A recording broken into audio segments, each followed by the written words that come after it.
ఆవుని పూజ చేయడం అన్నది అసలు ఎంతవరకు సాధ్యమయ్యే విషయం? అది నిజంగా త్రికరణ శుద్ధిగా, అంటే నిజంగా పాము బయటికి వచ్చింది అనుకోండి, ఎవరైనా నిలబడతారా? అక్కడ నిలబడరు కదా. ఇక భక్తి అన్న మాట దాని ఎలా కుదురుతుంది? ఎందుకు తీసుకొచ్చినట్టు అసలు ఈ నాగుల చవితి తిథిని? అంటే దీనికి ఆంతరమునందు ఒక గొప్ప అభ్యున్నతి కారకం ఉన్నది. దాన్ని పట్టుకోగలిగితే చాలా గొప్ప విషయం. చూడండి, మీరు మన దేవతా స్వరూపాల్ని చూస్తే మన దేవతలందరూ కూడా నాగులను ఆభరణములుగా ధరిస్తారు, యజ్ఞోపవీతములుగా ధరిస్తారు, వడ్డాణములుగా పెట్టుకుంటారు.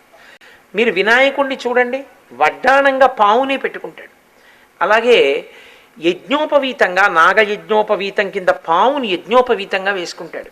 పరమశివుడు అసలు సరే సరి పావులను ఆభరణములుగా తీసుకోవడం అనేటటువంటిది లోకంలో అన్ని చోట్ల ఉంది. దేవతలందరూ దాన్ని స్వీకరిస్తారు. అసలు దేవతలు ఎందుకు అలా స్వీకరించాలి? శ్రీ మహావిష్ణువు శేషశయనం మీద పడుకుంటారు, ఆదిశేషుడి మీద పడుకుని నిద్రపోతూ ఉంటారు. అసలు శ్రీవిల్లిపుత్తూరులో అయితే శ్రీకృష్ణ పరమాత్మ పక్కన, శ్రీమన్నారాయణుడి పక్కన శేషుడు కూడా ఉంటాడు సమానంగా పీఠం మీద. దానికి ఒక కారణం చెప్తారు పెద్దలు. ఆయన శ్రీరంగంలో కళ్యాణం చేసుకున్నాడు. పెరియాళ్ళవారి యొక్క కుమార్తె అయినటువంటి గోదాదేవిని చేసుకుంటే పెరియాళ్ళవారు పెద్ద హడావిడి చేశారు. నా కుమార్తెను నువ్వు ఇచ్చిన వాడివి నువ్వే, వివాహం చేసుకుని నీలో కలిపేసుకున్న వాడివి నువ్వే, నన్ను ఇంత అన్యాయం చేస్తావా అని.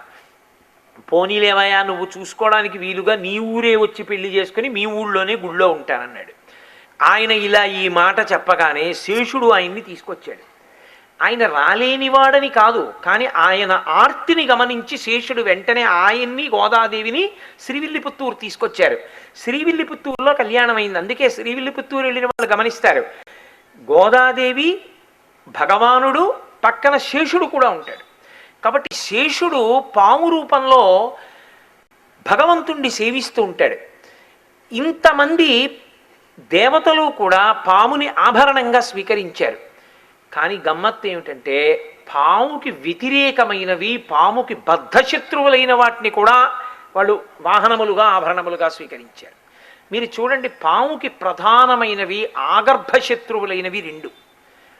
మొట్టమొదటిది గరుత్మంతుడు, గరుడ పక్షి. ఇప్పటికీ అంతే గ్రద్ద. గరుత్మంతుడు ఎంత ప్రబలమైన శత్రువో మళ్ళీ అంత ప్రబలమైన శత్రువు నెమలి. నెమలి పాము కనపడితే తన ముక్కుతో కొట్టి చంపేస్తుంది. అలాగే గరుడ పక్షి పాము కనపడితే తన గోళ్లతో తన్నుకుపోయి పావును తినేస్తుంది కూడా. గరుత్మంతుడు సర్పములను తింటాడు, ఇప్పటికీ గ్రద్దలన్నీ పావును తింటాయి. కాబట్టి ఇవి రెండు ఆగర్భ శత్రువులు. ఇవి కాకుండా మూడవది ఒకటి ఉంది, అది ముంగిస. కానీ ముంగిస పావుకి నిజానికి ఆగర్భ శత్రువు కాదు. రెండు తిరుగుతూ ఉంటాయి. ముంగిస పాము ఎదురెదురుగుండా తటస్థపడితే మాత్రం ముంగిస పాముని చంపేస్తుంది. నిర్భయంగా పాము ఎక్కడ ఉంటుందో ముంగిస కూడా అక్కడే ఉంటుంది. అది బొరియలో ఉంటుంది, ఇది బొరియలో ఉంటుంది. అది దీనికి ఎదురొస్తే మాత్రం ముంగిస పాముని చంపుతుంది. చిత్రం ఏమిటో తెలుసా? పాముకి బద్ధశత్రువులు ఎవరో వాళ్ళని కూడా దేవతలు తమకే వాహనములుగా తీసుకున్నారు. మీరు చూడండి, గరుత్మంతుడు శ్రీ మహావిష్ణువుకి వాహనం, శేషుడు శ్రీ మహావిష్ణువుకి పాన్పు. ఎలా కుదురుతుందండి? రెండు కుదిరే విషయాలే. శేషుడి మీద పడుకుంటాడు, గరుత్మంతుడి మీద తిరుగుతాడు. ఇద్దరూ ఆయనకి అత్యంత అనుకూలమైన వాళ్ళే. పోన్లేండి, శేషుడి మీద పడుకుంటాడంటే ఆయన బెడ్రూమ్ కదా, బాగా అర్థం అవ్వాలంటే. లోపల ఎక్కడో కదా ఉంటుంది మంచం. వాహనం ఎక్కడ ఉంటుంది? గదుల్లోకి రాదుగా, బయట ఉంటుంది. కాబట్టి ఇప్పుడు గరుత్మంతుడికి శేషుడికి ఎదురెదురు పడే అవకాశం లేదు కదా అంటారేమో. అలా కుదరదు. ఎందుకంటే శేషుడు గొడుగై నిలబడుతూ ఉంటాడు. మరి గొడుగై నిలబడిన వాడు బయటున్న గరుత్మంతుడి దాకా రావాలి, గరుత్మంతుడి మీద ఎక్కాక కూడా శేషుడు పడగబట్టాలి గొడుగ్గా. పైగా వింజామర వీస్తూ ఉంటాడు, ఎన్నో సేవలు చేస్తూ ఉంటాడు. మరి గరుత్మంతుడు ఎదురుగుండా ఉండగా శేషుడు ఎలా చేయగలడు? అసలు శ్రీ మహావిష్ణువు ఇద్దరిని ఎలా తీసుకోగలిగారు?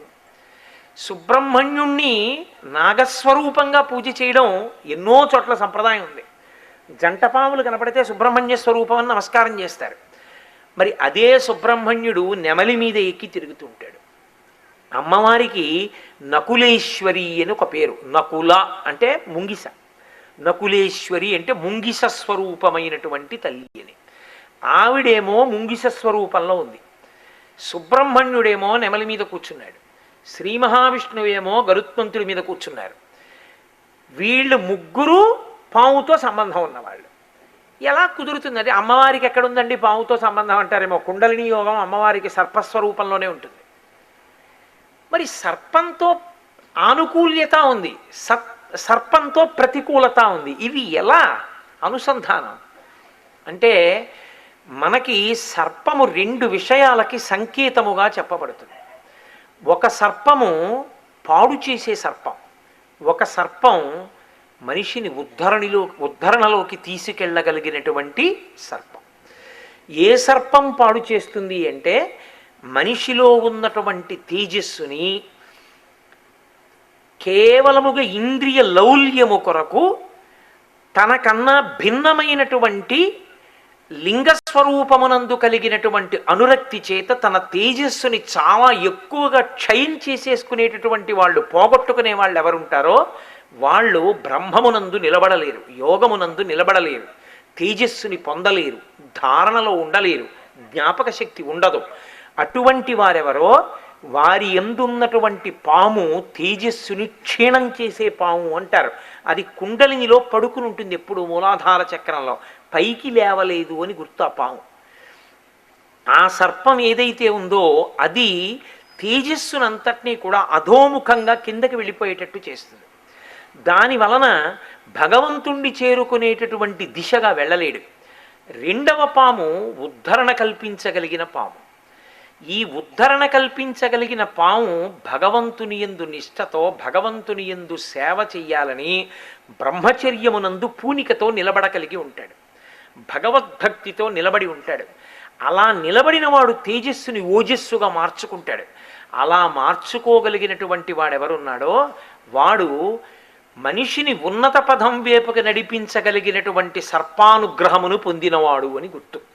అందుకే ఎక్కడెక్కడ మనిషి ఇంద్రియముల యొక్క సుఖములను, ఇంద్రియ లౌల్యములకు లొంగిపోతూ ఉంటాడో అక్కడక్కడ భగవతి యొక్క అనుగ్రహాన్ని పొంది మళ్ళీ ఆ తేజస్సుని తన జన్మ ప్రయోజనానికి వాడుకోగలిగినటువంటి స్థితిని పొందాలి అంటే దాన్ని భగవంతుడి వైపుకి తిప్పగలిగినటువంటి, ఆ శక్తిని భగవంతుడి కొరకు వినియోగం చెయ్యగలిగినటువంటి అనుగ్రహాన్ని పొందాలి అంటే మళ్ళీ భగవంతుడి కాళ్ళే పట్టుకోవాలి. అందుకే సుబ్రహ్మణ్యుడి కాళ్ళు పట్టుకున్నారనుకోండి, నెమలిగా ఉండి చెడు పావుని చంపుతాడు. అంటే ఎప్పుడు ఇంద్రియముల యొక్క సుఖాన్ని కోరుకునేటటువంటి స్థితి నుంచి దాటిస్తాడు. అప్పుడు నెమలి పావుని చంపుతుంది. అంటే మిమ్మల్ని పాడు చేసే పావుని చంపగలిగినటువంటి స్థితిని దేవతలు మీకు ఇస్తారు. అందుకని ఆనుకూల్యతగా ఆభరణములుగా ధరిస్తారు. రెండు, గరుత్మంతుణ్ణి పంపాడనుకోండి, పావుని చంపుతుంది.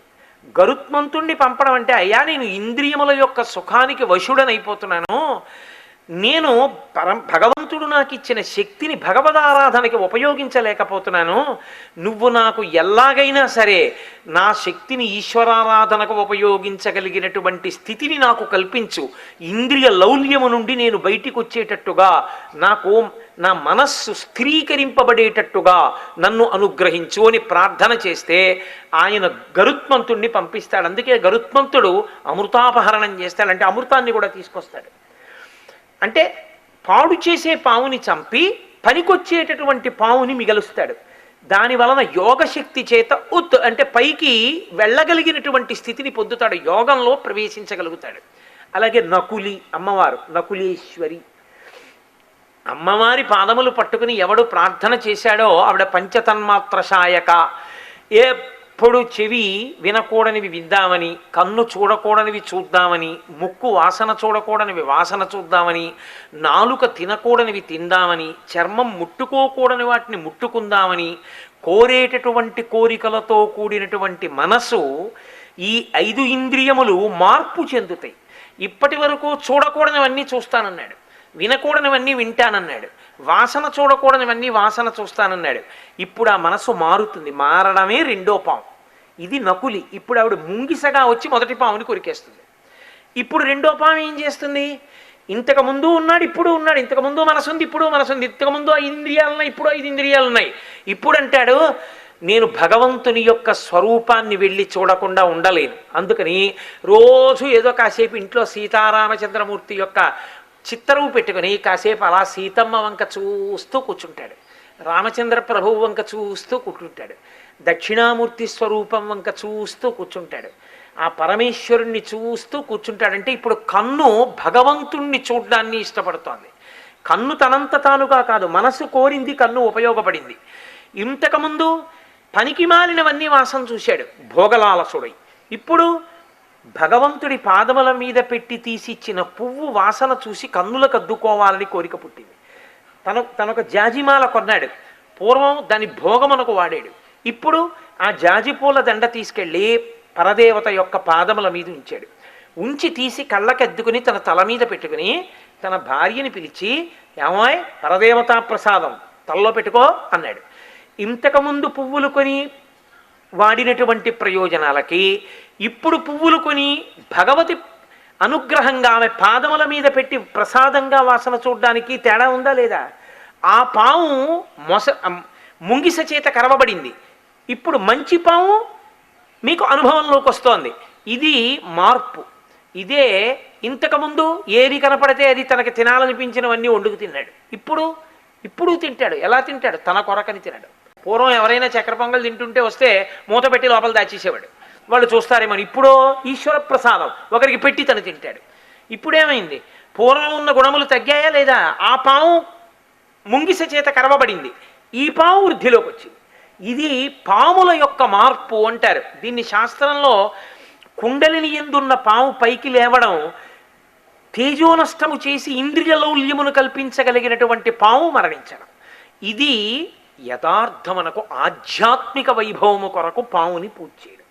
ఇన్నాళ్ళు నా యందు ఏ పాములున్నాయో అవి పోవాలి, నన్ను ఉద్ధరించగలిగినటువంటి పాములు ప్రవేశించాలి. అది నాగుల చవితి. బాహ్యంలో సర్పకాటు నుంచి తప్పుకోవడానికి ప్రేమని వ్యక్తీకరిస్తారు. రెండవది, నాగదేవతగా వంశాభివృద్ధిని కోరుకుంటారు. నీ అనుగ్రహం చేత ఓ సుబ్రహ్మణ్యుడా నా వంశం పరిఢవిల్లాలి, అందుకుని నాగదేవతని ఆరాధిస్తారు. 3, ఇంద్రియములకు పటుత్వం ఇవ్వడం కూడా సుబ్రహ్మణ్యానుగ్రహమే. అందుకే పుట్టమన్ను తీసి చెవులకు పెట్టుకుంటారు, పుట్టమన్ను తీసి కనురెప్పల మీద కూడా పెట్టుకుంటూ ఉంటారు. ఇప్పటికీ లోకంలో ఒక ఆచారం ఉంది, పిల్లలకి ఏ కారణానికి చెవిపోటు వస్తుందో తెలియకపోతే పాములు పట్టుకునే వాళ్ళ దగ్గరికి వెళ్ళి ఆ పాము తోక చెవిలో పెట్టించి తీస్తుంటారు అప్పుడప్పుడు. నేను 1-2 సందర్భాల్లో చూశాను. ఎందుకని అంటే అలా పాము తోక పెట్టి తీస్తే ఆ చెవిలో ఉన్నటువంటి ఇబ్బంది పోతుంది అని. ఎందుకంటే పిల్లలు చెప్పలేరు కదా, అది ఎంతకి తగ్గకపోతే అలా చేస్తుంటారంటే పాము చెవి, ముక్కు మొదలైనటువంటి జ్ఞానేంద్రియములకు కావలసిన శక్తిని ఇవ్వగలిగిన దేవత సుబ్రహ్మణ్య స్వరూపంగా అని మనం నమ్ముతాం.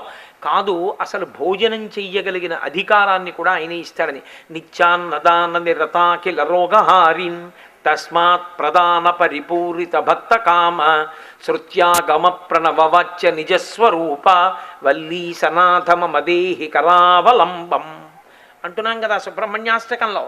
కాబట్టి ఆయన అనుగ్రహాన్ని పొందడానికి కాదు, ఆధ్యాత్మికమైనటువంటి పురోగతిని కోరుకుని బాహ్యంలో తనంత తానుగా గెలవలేకపోతున్నటువంటి మనసు యొక్క ఉద్ధతి నుండి బయటపడడానికి నాగదేవతని ఆరాధన చేస్తారు. అందుకే నాగుల చవితి నాడు చేసేటటువంటి పూజకి మాత్రం అందరూ తమ నోటికొచ్చినటువంటి దేశ భాషలో వెళ్ళి భగవంతుణ్ణి ప్రార్థన చేయడమే కానీ దానికి సంస్కృత భాషతో కూడినటువంటి కల్పం ఏమీ ఉండదు. అంతగా దగ్గర చేసి భగవంతుని యొక్క అనుగ్రహాన్ని పొంది ప్రవర్తనలో మార్పు నుండి బాహ్యమునందు ప్రయోజనములను సాధించుకోవడానికి కూడా యోగ్యమైనటువంటి కాలముగా నిర్ణయింపబడిన కాలమే కార్తీక మాసంలో వచ్చేటటువంటి శుక్లపక్ష చతుర్థి. అంత గొప్ప తిథి కాబట్టి నాగుల చవితి అని మనం పిలుస్తూ ఉంటాం. ఇక నేను చాలా గొప్ప అన్నీ చాలా గొప్ప తిథులే కార్తీక మాసంలో, కానీ కొన్ని ముఖ్యమైన తిథుల గురించి ప్రస్తావన చేస్తాను. నవమి తిథి స్నానమునకు ప్రఖ్యాతి. సాధ్యమైనంత వరకు నదీ స్నానము కానీ నది యందు తీర్థస్నానము కానీ చెయ్యమని. నదీ స్నానం వేరు, తీర్థస్నానం వేరు. నదీ స్నానం చాలా చాలా గొప్పది. నదీ స్నానం ఒక్కటి చేయగలిగితే చాలు, చాలా గొప్పదే.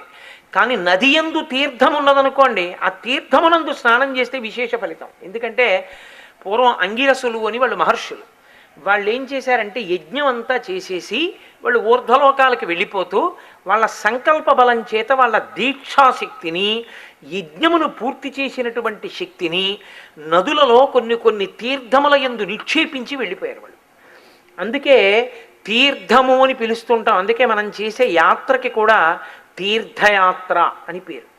అందుకే తీర్థయాత్ర చేసి ఎవరైనా వచ్చారనుకోండి, వాళ్ళు రైలు దిగారనుకోండి, వాళ్ళు స్నానం చేశారా, స్నానం చేయలేదా, ఇంటికి వెళ్ళారా, ఇంటికి వెళ్ళలేదా చూడరు. తీర్థయాత్ర చేసి వచ్చారు అంటే వెంటనే వాళ్ళ పాదాలకి నమస్కారం చేస్తారు. కారణం ఏమిటంటే వాడు తీర్థమునందు మునిగాడు. తీర్థమునందు మునిగితే వేదం వాడికో అధికారం ఇచ్చింది. పూర్వం అంగిరసులు చేసినటువంటి యజ్ఞము చేత, ఈశ్వర సంకల్పము చేత ఒక యజ్ఞము చేసినటువంటి ఫలితం ఏదుందో అది ఆ తీర్థమునందు గురుకులిడిన వాడికి ఇస్తారు. ప్రత్యేకించి దేశకాలముల యందు అద్భుతమైనటువంటి కార్తీక మాసం లాంటి మాసంలో కానీ స్నానం చేశారనుకోండి, ఇక దాని గురించి చెప్పవలసిన అవసరం ఉండదు. ఏదో కార్తీక మాసంలో కాశీపట్టణానికి వెళ్ళాడు. కాశీపట్టణంలో ఉన్నదే గంగా నది, అద్భుతమైనటువంటి నది, పేరెత్తితే చాలు. ఇప్పుడు గంగానదీ స్నానం కన్నా గంగానదీ స్నానములో మళ్ళీ గంగయందు అనేక తీర్థములు ఉన్నాయి. మళ్ళీ ఈ తీర్థములన్నింటిలోకి మహారాజు మణికర్ణికా తీర్థంలో స్నానం చెయ్యాలి. మణికర్ణికా తీర్థంలో స్నానం చేసేవాడికి ప్రాతకాల స్నానం కాదు, అంటే స్నానం చెయ్యకుండా ఉండిపోమ్మని కాదు నా ఉద్దేశ్యం. ఉదయం స్నానం ఉదయం చేసిన మణికర్ణికా తీర్థంలో చేసినటువంటి స్నానానికి చెప్పడానికి అలివిలేనంత గొప్ప అనుగ్రహాన్ని పొందాలి అంటే మధ్యాహ్నం వేళ మణికర్ణికా తీర్థంలో స్నానం చేస్తారు. ఖచ్చితంగా 12 అయ్యేటప్పటికీ మణికర్ణికలో స్నానం చేసి బయటికి వచ్చి స్తవం చెయ్యాలి. అలా ఎవరైనా చెయ్యగలిగారనుకోండి, అది నవమి తిథి నాడు చెయ్యగలిగాడు అనుకోండి ఆ స్నానం, వాడికి దేశము కాలము రెండూ కూడా కలిసి వచ్చినట్లు. ఇప్పుడు మీ ఇంట్లోనే ఒక టార్చ్ లైట్ ఉంది, మీ ఇంట్లోనే కరెంట్ ఉంది, బ్యాటరీలు వేయించుకుని సిద్ధంగా పెట్టుకున్నారు. 3 నెలలు అయింది, ఒక్కనాడు కరెంటు పోలేదు. బ్యాటరీ లైట్ ఉంది, బ్యాటరీలు ఉన్నాయి, అది వెలుగుతుంది, కానీ మీకేమైనా ప్రయోజనం ఉందా? మీకేం ప్రయోజనం లేదు. ఓ రోజు కరెంటు పోయింది, అప్పుడే ఏదో ముఖ్యమైన వస్తువు వెతకవలసి వచ్చింది, తాళం చెవి కనపడలేదు. ఇప్పుడు టార్చ్ లైట్ చాలా బాగా పనికొచ్చిందా లేదా? టార్చ్ లైట్కి ప్రయోజనం దేనివల్ల వచ్చిందంటే చీకటిగా ఉండడం వల్ల వచ్చింది. కాలమునందు దాని ఉపయోగం పెరిగింది. ఆ సందర్భంలో దేశకాలములు కలిసి వచ్చినప్పుడు ఆ తీర్థ మహాత్యము ద్విగుణీకృతమవుతుంది. కాదు అనడానికి మన శక్తి చాలదు, ఋషిప్రోక్తములవి, అది నమ్మడమే శ్రద్ధ. కాబట్టి కార్తీక మాసంలో కాశీయాత్ర చేశావు, కాశీయాత్ర చేసినప్పుడు నవమి తిథి నాడు కాశీలో ఉన్నావు. ఇప్పుడు నవమి నాడు నువ్వేం చేయాలి? తప్పకుండా మణికర్ణికా తీర్థంలో నువ్వు స్నానం చేయాలి. ఇప్పుడు మణికర్ణికా తీర్థ స్నానం చేశావు, నువ్వు భాగ్యవంతుడవు. లేదు, కనీసం నీకు దగ్గర ఉన్నటువంటి నదీ స్నానం చెయ్యాలి. నదీ స్నానానికి నది దాకా వెళ్ళలేకపోయావు, కనీసం ప్రవహించేటటువంటి జలములలో స్నానం చెయ్యాలి. అంటే ఒక కాలవ లాంటి దాంట్లో కనీసం అక్కడికి వెళ్ళలేకపోయావు, ఒక చెరువులో స్నానం చేయాలి. ఎందుకంటే అందులో స్నానం అంటారేమో, నిన్న మీకు మనవి చేశాను, తల ముంచడానికి అవకాశం ఉంటుంది, స్నానం చేయాలి, అది కూడా కుదరలేదు. అప్పుడు నీ ఇంట్లో ఉన్న నీళ్లే, నూతిలో నీళ్లే తోడుకున్నా అథవా ఒక్క మంత్రం చెప్పుకోవాలి. గంగే చ యమునే చైవ గోదావరి సరస్వతి నర్మదే సింధు కావేర్యో జలేస్మిన్ సన్నిధింకురు, ఆ నదుల నీరు ఈ నీటి యందు ప్రవేశించుగాక అని మంత్రం చెప్పుకొని స్నానం చేయాలి. అది కూడా చేయలేకపోయావు, అప్పుడే జ్వరం వచ్చింది. కనీసం కంఠం వరకు స్నానం చేయాలి, అది చేసినా కూడా మంచిది కాదని డాక్టర్ గారు అన్నారు. కనీసం నీళ్లు ఈ వేళ్లతో ముట్టుకుని ఆపోహిస్తామయోభవస్థాన ఉజ్జీరధాత నామహేరణ ఈ చిక్షసే అన్న మంత్రాలతో నీళ్లు చల్లుకోవాలి. నాకు ఆ మంత్రం కూడా రాదు, ఆ నీళ్లు కూడా చల్లుకోకూడదన్నారు డాక్టర్ గారు. కనీసం విభూతి తీసుకుని తల మీద చల్లుకోవాలి.